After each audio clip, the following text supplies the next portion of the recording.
Assalamualaikum warahmatullahi wabarakatuh.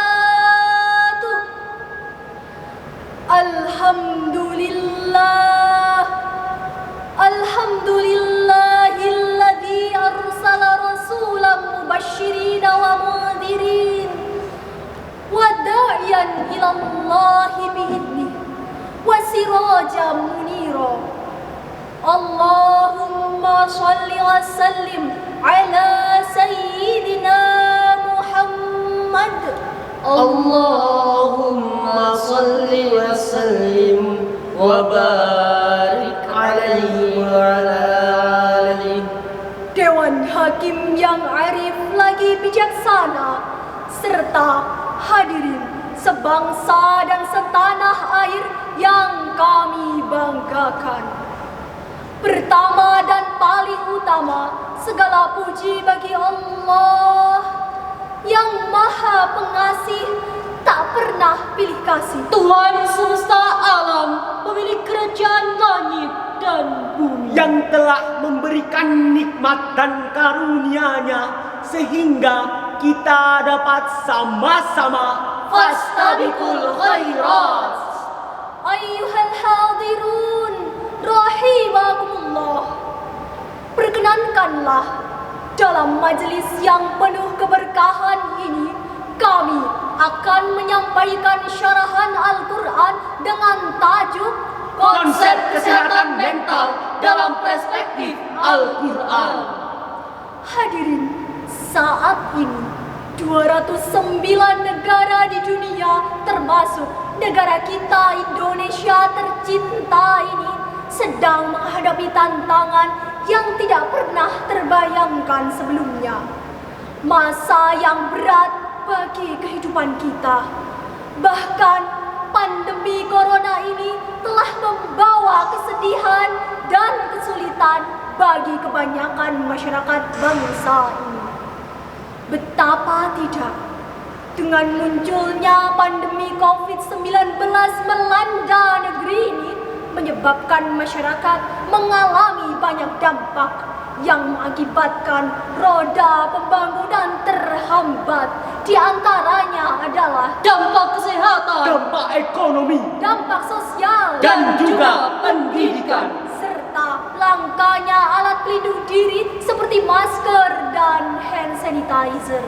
Lalu disusul dengan adanya kebijakan pemerintah, di antaranya social distancing, work from home, study from home, pray from home, membuat masyarakat merasa terkekang. Mereka tidak leluasa mencari nafkah yang berdampak pada penurunan penghasilan, hingga banyak pekerja yang dirumahkan. Hadirin, gambaran situasi seperti inilah diantaranya merupakan faktor utama yang dapat memicu distres emosional hingga gangguan kejiwaan, yang mengakibatkan masyarakat menjadi stres, depresi, insomnia, ketakutan, khawatir, bingung, frustasi, hingga bunuh diri. Na'udzubillahi min dzalik. Apabila masalah ini tidak segera diatasi, maka akibatnya manusia di era milenial ini akan mengalami kemunduran di skala lini kehidupan akibat dari ketidaksehatan mental itu sendiri. Lalu muncul pertanyaan, bagaimanakah kita sebagai kaum muslim mengatasi permasalahan sedahsyat ini, saudara-saudara? Apakah kita hanya bermalas-malasan serta rebahan di rumah saja? Tidak. Apakah kita harus marah-marah melawan pemerintah? Juga tidak. Dan apakah kita harus saling beradu argumen dan saling menyalahkan satu sama yang lain? Pastinya juga tidak. Hadirin yang dirahmati oleh Allah, sebagai jawabannya, marilah kita kaji pemikiran dari para ilmuwan muslim klasik, di antaranya Ibnu Rushd, yang mengartikan kesehatan jiwa itu identik dengan iman dan takwa. Dalam pengertian tersebut, iman dan takwa adalah seseorang yang memiliki kesehatan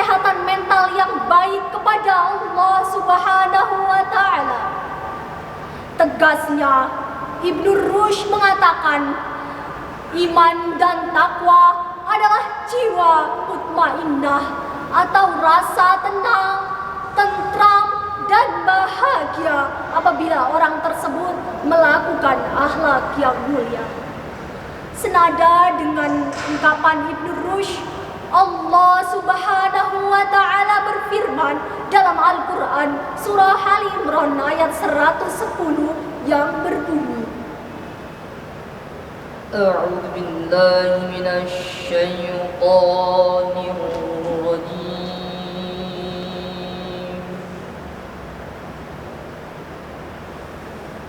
Bismillahirrahmanirrahim.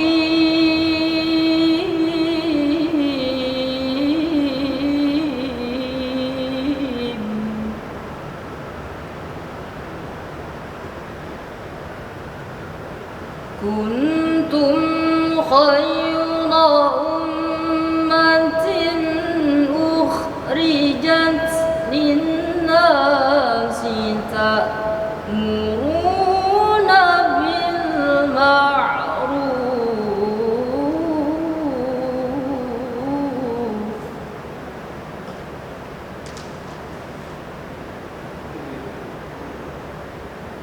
ta'muruna bil ma'rufi wa tanhauna 'anil munkari wa tu'minuna billah.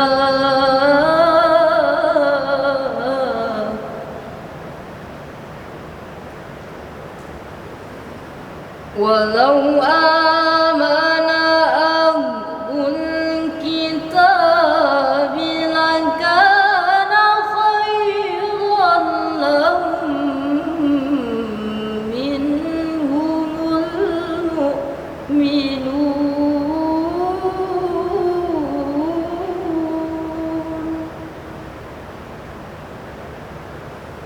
minhumul mu'minuna wa aktsaruhumul fasiqun.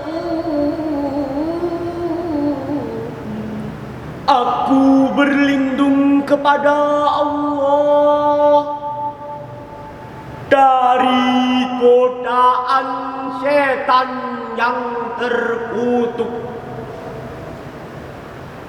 dengan menyebut asma Allah yang maha pengasih lagi maha penyayang. Kamu adalah umat yang terbaik yang dilahirkan untuk manusia, menyuruh pada yang ma'ruf dan mencegah dari yang mungkar, dan beriman kepada Allah. Sekiranya ahli kitab beriman, tentulah itu lebih baik bagi mereka. Di antara mereka ada yang beriman, dan kebanyakan dari mereka adalah orang-orang yang fasik. Dalam ayat tersebut, Imam Ibnu Katsir menyertakan sebuah hadis yang diriwayatkan oleh Imam Ahmad bahwa Durrah binti Abi Lahab berkata bahwa seseorang bertanya kepada Nabi Sallallahu Alaihi Wasallam sewaktu beliau berpidato di atas mimbar, "Siapakah orang yang terbaik itu ya Rasulullah?" Rasulullah Sallallahu Alaihi Wasallam menjawab, Manusia yang terbaik adalah manusia yang paling banyak membaca, paling bertakwa kepada Allah Subhanahu wa Ta'ala, paling giat melakukan amar ma'ruf nahi mungkar, dan paling suka bersilaturahmi. dalam pengertian tersebut, seseorang yang terbaik adalah orang yang paling bertakwa, yakni Menjalankan segala perintahnya dan menjauhi segala larangannya, beriman beramal soleh, berbuat ma'ruf, dan menjauhi kemungkaran. serta senantiasa bersyukur atas segala nikmatnya. Inilah faktor penting dalam pembentukan kesehatan mental. Ma'asyiral muslimin wal muslimat rahimakumullah. Seseorang yang kurang sehat mentalnya, ia akan merasakan cemas, gelisah, takut, dan juga khawatir yang semua itu berasal dari diri sendiri. Penyakit ini, proses penyembuhannya selain medis juga non-medis, di antaranya yaitu pendekatan agama. Salah satunya adalah terapi zikir untuk mendapatkan ketenangan jiwa. Hadirin, hal ini selaras dengan firman Allah Subhanahu wa taala dalam surah Ar-Ra'd ayat 28 yang berbunyi, Alladzina amanu wa tatma'innu qulubuhum bi dzikrillah.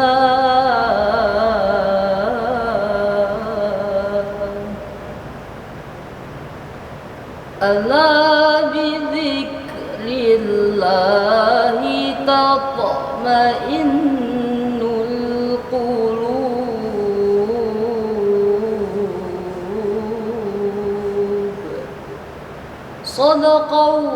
Shadaqallahul azim.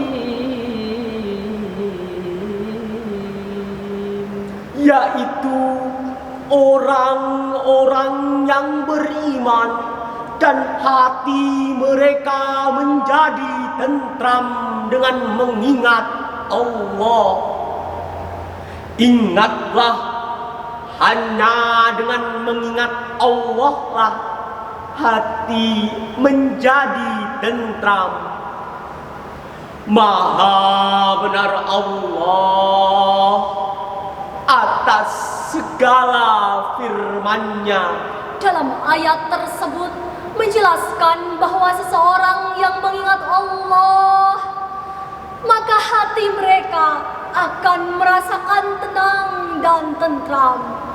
Dari ketenangan dan ketentraman hati dan jiwa inilah akan membantu mengelola emosi dan meredam stres, sehingga mampu merasakan ketenangan pada jiwanya. Senada dengan uraian di atas, dengarkanlah untayan lagu penentram hati, penenang jiwa berikut ini. Tombo ati iku limo perkara, Iku limo perkarane, kaping pisan maca Quran lan maknane, maca Quran lan maknane, kaping pindho salat wangi lakonono, kaping telu wong kang soleh kumpulono, kaping papat kudu weteng ingkang kudu weteng ingkang luwe, kaping lima zikir wengi ingkang suwe, mikir wengi ingkang suwe, salah sawijine sapa bisa nglakoni. Mugi-mugi Gusti Allah nyembadani. Dari uraian di atas, maka dapat kita tarik benang merah berupa kesimpulan bahwa yang pertama, agama Islam mengajarkan kepada umatnya untuk senantiasa beriman dan bertakwa kepada Allah Subhanahu wa taala serta meneladani akhlak Rasulullah sallallahu alaihi wasallam dengan akhlak yang mulia. Yang kedua, agama Islam memberikan bantuan kejiwaan dalam menghadapi musibah serta cobaan dalam kehidupan manusia di muka bumi ini. Yang ketiga, agama Islam beserta seluruh petunjuk yang ada di dalam Al-Quran merupakan obat, penyembuh, dan penawar bagi jiwa manusia. Hadirin yang berbahagia, semoga syarahan Al-Quran ini menjadi kontribusi pemikiran yang bermanfaat bagi bangsa dan umat dalam rangka mewujudkan masyarakat yang sehat jasmani dan rohani untuk mewujudkan pembangunan bangsa tercinta ini menuju bangsa yang Baldatun thayyibatun wa rabbun ghafur. Demikianlah sarahan dari kami. Mohon maaf atas segala kekurangan. Usikum wa iyaya bitaqwallah. Wassalamualaikum warahmatullahi wabarakatuh.